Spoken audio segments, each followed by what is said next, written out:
Hola, bienvenidos a Guarida de la Bestia. Hoy les presento 3 pequeñas historias de la época de la Inquisición. Disfrútenlas. La mulata. Nuestra siguiente leyenda ocurrió en la ciudad de Córdoba, Veracruz, donde residía una hermosa mujer mulata, que era conocida por todos como la mulata de Córdoba. Era una mujer inteligente, conocía todos los secretos herbolarios de la región y de sus antepasados. Sabía de memoria todos y cada uno de los caminos de la región, conociendo con exactitud dónde y cuándo crecían las plantas más importantes. Y a pesar de ser ya de edad avanzada, lucía muy joven. Por todas estas cualidades, las mujeres la llamaban la abogada de los casos difíciles, y es que siempre tenía un remedio para cada cosa, no habiendo alguien que se pudiera contar en toda la región que no hubiera ido a pedirle un consejo de belleza. Pronto su fama se fue extendiendo, y no hubo día en que no tuviera a alguien que acudiera a ella. Todos quedaban muy agradecidos, porque siempre tenía una respuesta. Después, estos consejos se convirtieron en ideas brillantes, y por último, en la alternativa a seguir. Muchos hombres trataron de conquistarla, pero ella prefería estar sola, y rechazaba a cuanto pretendiente se le acercaba. Estos hombres comenzaron a sentir recelo por ella, y pronto comenzaron a correr habladurías de que la mulata recibía ayuda sobrenatural, ya que consideraban que ningún ser humano podía poseer tales cualidades. «¡Es una bruja!», afirmaban unos. De ahí se fue entretejiendo más versiones que la asociaron con el diablo y algunos otros demonios. Y al cabo de unos meses, casi todo Córdoba creía que la mulata había hecho un pacto con el diablo, que a cambio de adeptos le daba juventud y belleza. Con esto también se desató el temor de todos aquellos que habían recibido un consejo de ella, ya que consideraban que al morir sus almas se irían directo al infierno. A todo esto le siguieron versiones aún peores. Algunos aseguraban que la habían visto volar por los tejados, y otros decían que sus ojos hipnotizaban, y otras más contaban que, cuando el diablo la visitaba, su casa parecía que se estaba incendiando. Y así fue como su terrible fama traspasó los límites de Córdoba, llegando a oídos de todo Veracruz, y con el tiempo todo el país hablaba de la mulata de Córdoba. Meses después, la Santa Inquisición tomó cartas en el asunto, apresando a la mulata.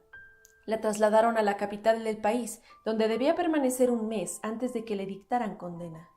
Se dice que el carcelero que la cuidaba notaba que ella siempre tenía en su mano un carboncillo, y aunque siempre se lo quitaba, al día siguiente ya tenía otro en su poder, sin saber de dónde lo sacaba. Los días transcurrieron y llegó la tan esperada sentencia.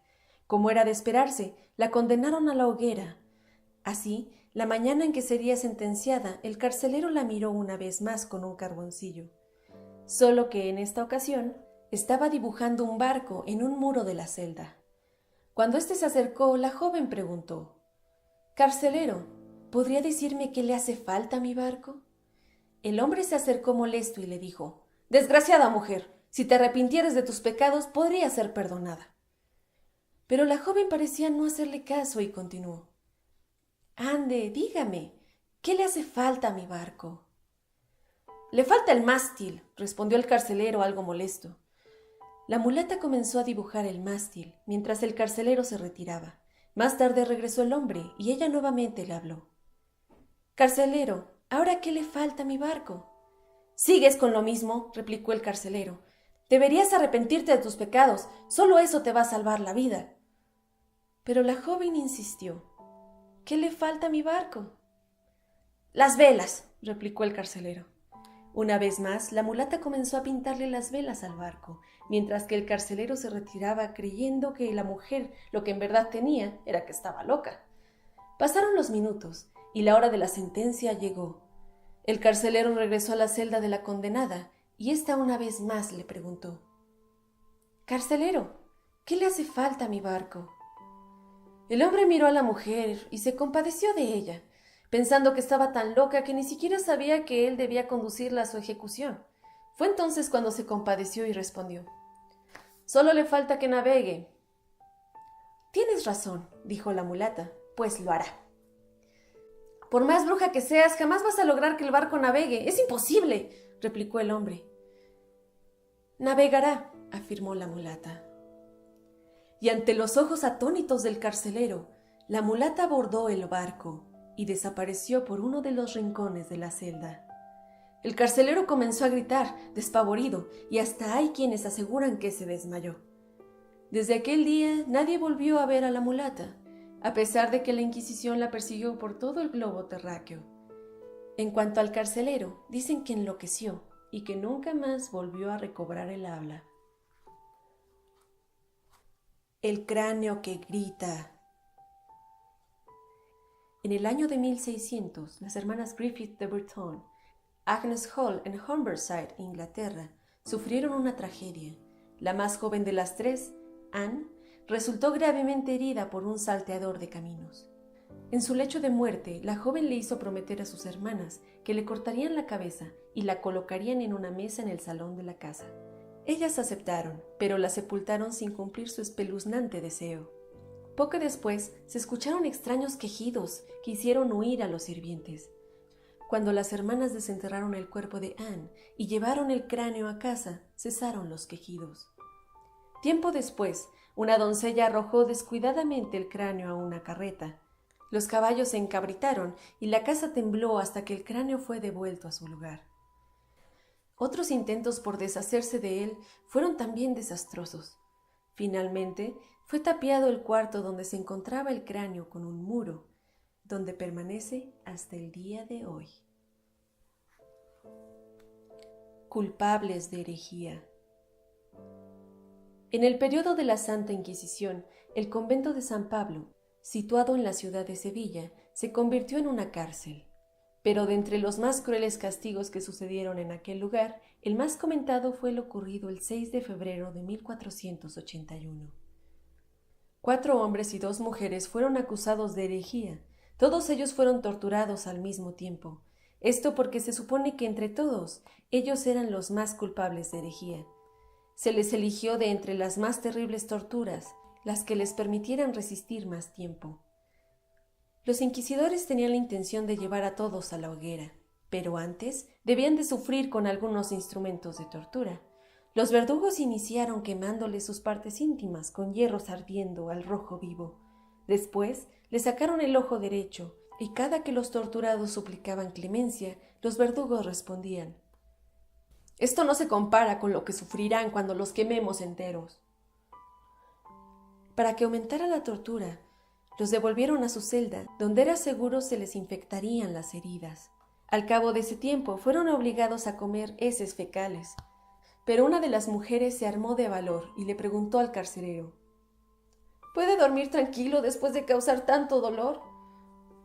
El hombre golpeó hasta cansarse a la inoportuna mujer, que quedó casi muerta.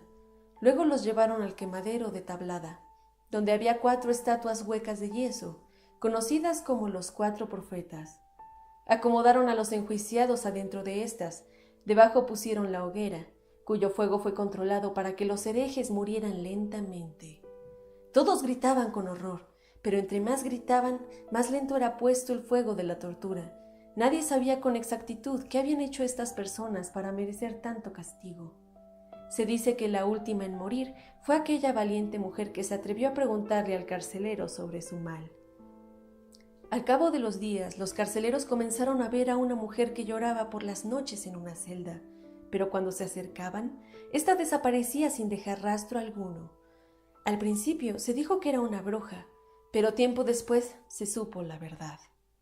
Se trataba de la mujer que había muerto al último, la misma que le preguntó al carcelero y que recibió una golpiza por hacerlo. Aquellos que la miraron describieron con exactitud a la mujer. Decían que le faltaba el ojo derecho y que tenía horribles quemadas en el cuerpo. Algunos mencionaron que su cuerpo parecía no tener huesos, porque se doblaba con facilidad cuando éste se ponía de pie. Todas estas versiones comenzaron a atemorizar a los carceleros y a los verdugos, pero nada parecía ablandar el corazón del inquisidor.